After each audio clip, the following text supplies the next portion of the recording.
Chers amis, bonjour et bienvenue dans cette nouvelle vidéo dans laquelle je voulais vous parler de deux grosses problématiques que l'on a souvent dans les gens qui lancent une boutique Shopify et qui cassent vraiment le truc, qui cassent l'achat ou qui cassent le design, qui font dégueulasse et qui sont faciles à résoudre.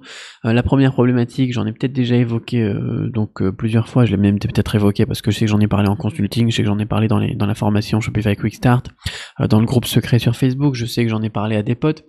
Je sais plus si sur cette chaîne j'en ai parlé ou j'en ai fait une vidéo spécifique, peut-être. Peu importe, c'est l'orthographe. L'orthographe, c'est vraiment un gros problème. Quand vous écrivez comme un enfant de 12 ans, peut-être que vous avez la quarantaine, que vous êtes un Français de souche, etc. J'en sais rien du tout. Peut-être pas. Quoi qu'il en soit, vous pouvez pas vous permettre d'écrire comme un jeune de 12 ans, ou bien alors comme un jeune de 12 ans qui envoie un SMS, je sais pas moi, à son pote, ou comme comment est-ce qu'on dirait, un chinois par exemple qui utilise Google Translate, ou un russe, ou n'importe quoi qui essaye de faire un français approximatif. Si vous écrivez comme comme quelqu'un qui écrit soit comme un enfant de 12 ans, soit comme un Google Translate, les gens ils vont vous considérer comme tel et ils vont pas être très très rassurés. Ils vont se dire voilà, derrière ça doit être un gamin qui a lancé un site, j'ai pas trop envie de risquer mon argent là-dessus. Mais il va se dire voilà, peut-être un hacker russe qui essaye d'avoir mes coordonnées bancaires, ou bien alors un chinois, fuyons vite, d'accord. Donc il faut faire attention à l'orthographe, c'est très très important, c'est vraiment le premier tueur de vente.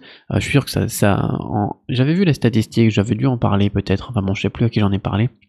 Mais ça doit casser au moins 50% du chiffre d'affaires, c'est con comme truc, mais ça casse tout. Alors, comme solution, on a bien évidemment bonpatron.com, vous copiez-collez votre texte là-dedans, votre description produit et n'importe quoi, et vous vous dire, voilà, tiens, un accord, ça doit pas s'écrire comme ça, le texte, le mot ici, par exemple, les manque un L, ou bien ici, la typographie, il faut mettre un espace. C'est génial comme truc et c'est gratuit en plus. Vous pouvez aussi demander, je sais pas moi, à un ami qui parle bien français, à un prof de français, même d'ailleurs, vous pouvez même engager, je sais pas, un prof de français sur internet, vous le payez 10 € et puis voilà, vous lui dites tiens, est-ce que tu pourrais regarder mon truc? Vous pouvez, il y a plein de techniques, pour avoir quelqu'un qui va vous relire, ça c'est ce qu'on appelle du proofreading. C'est vraiment essentiel. Surtout si vous allez balancer de la pub après dessus, vous dépensez 5-10 € par jour en test, voir si vous faites pas très bien la publicité Facebook, vous mettez tout de suite 50 € investis en publicité Facebook, vous ramenez 500, 1000 visiteurs, et là vous allez vous étonner de pas avoir de vente et d'y avoir des gens qui s'enfuient, qui ajoutent même pas le truc à leur panier et qui se barrent tout de suite, ils vont même pas voir les autres produits.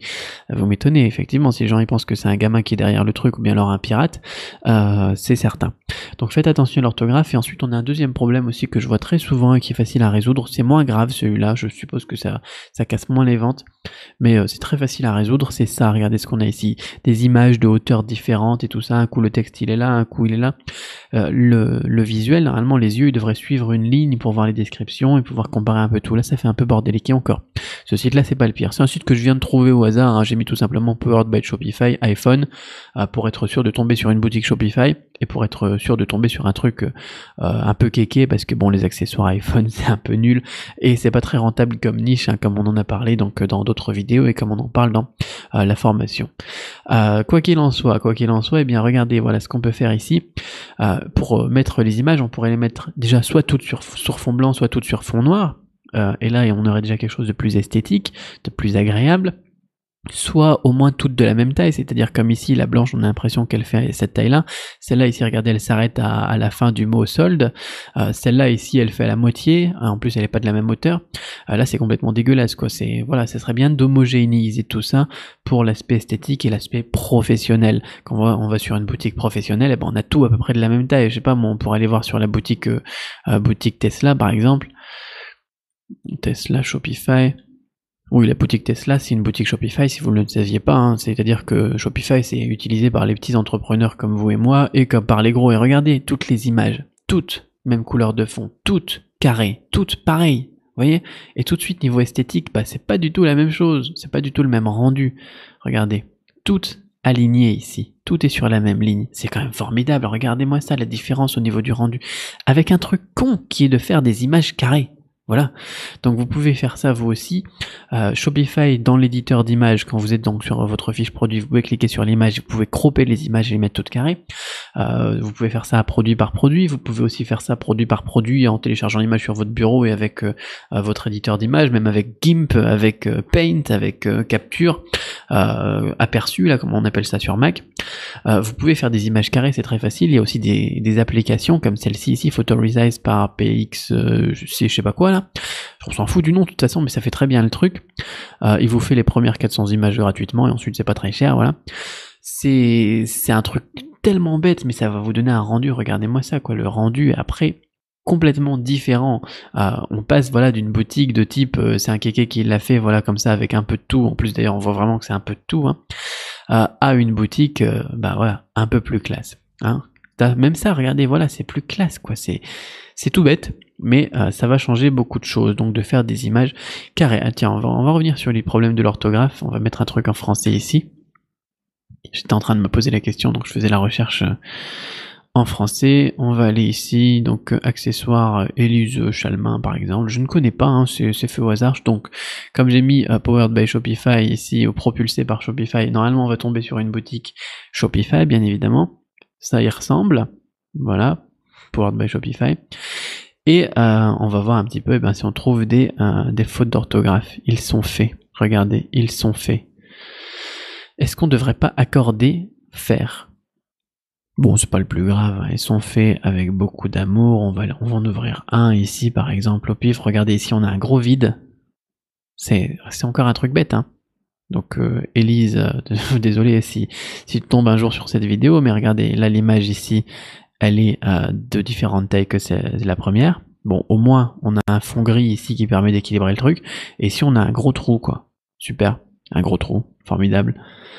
En plus ici, regardez, on a un mélange de français et d'anglais sur le même site, c'est triste, c'est très triste. Un français qui arrive là-dessus, il va se dire, ok, à tout carte, bien sûr. Non. C'est avec une mention, nous présentons Solal. Solal est un petit sac bourse en néoprène et cuir.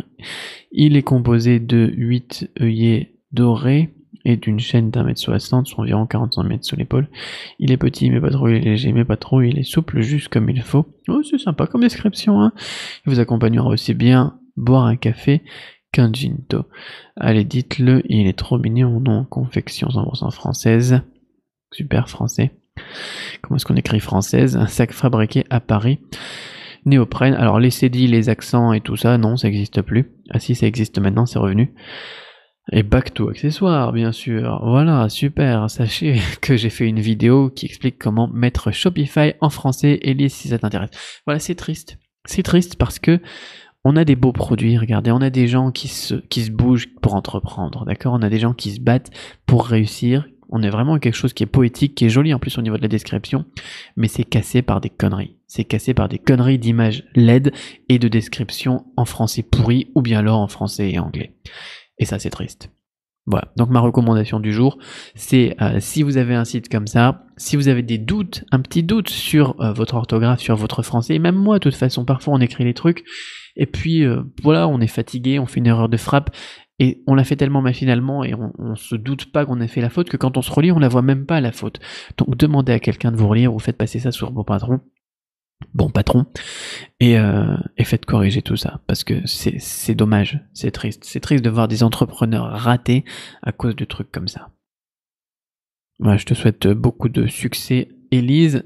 Ton image ici d'accueil à première vue est un petit peu trop lourde, même si je suis en 3G et en Bluetooth sur mon téléphone en Thaïlande, ça met du temps à charger quand même. Voilà. Allez, je vous souhaite à tous d'excellentes ventes. Si vous connaissez pas encore Shopify, je vous mets un lien pour vous inscrire en dessous dans la description. Je vous mets aussi un lien vers cette application Photo Resize. Je vous la recommande si vous n'avez pas envie de vous casser la tête à faire tout manuellement. Moi, je suis du genre paresseux, donc c'est le genre d'application que j'aime bien. Et on se retrouve très vite pour une autre vidéo. Bye bye.